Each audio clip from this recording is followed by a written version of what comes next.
When I listen to my son sing, I just wrap myself around that moment. Somehow it takes me back to all the memories, the beautiful experiences my uncles and so many others never had, simply because they didn't know. Uncle Peter passed away in his mid-50s, then Uncle Luther a few years later, and it eventually caught up with my Uncle Henry in his 60s. My family only knew my uncles died from liver cancer because doctors never say a person dies from hepatitis B. So we didn't know what was killing us until around the time I met Jill, who became my wife. My liver became so badly inflamed that a doctor finally diagnosed me with the chronic form of the virus. It was only because I was an anchor and news reporter with a medical reporter friend who connected me to a leading hepatologist that I got the attention I needed. Only then was I asked about my family history and encouraged to talk to my family and begin treatment. Later, we found out my older brother and sister had been rejected at the blood bank because they had Hep B.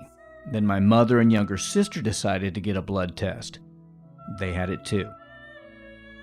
We were left to connect the dots because the medical profession is failing to address an epidemic that kills more than 700,000 people a year.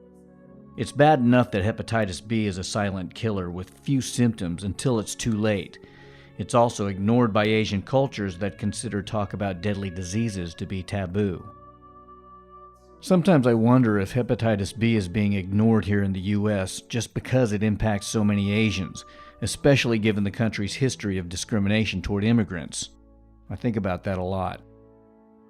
I also think about the millions of other people who could lose the same joy I have because they simply don't know they have the virus, and about how lucky I am that my early treatment gave my liver a chance to regenerate itself. No hands! I'm not holding you! You're on your own, kid! We're not just trying to cure cancer, we're trying to prevent it before it happens. The biggest battle is against ignorance amongst patients and doctors. We can do this. Just be proactive.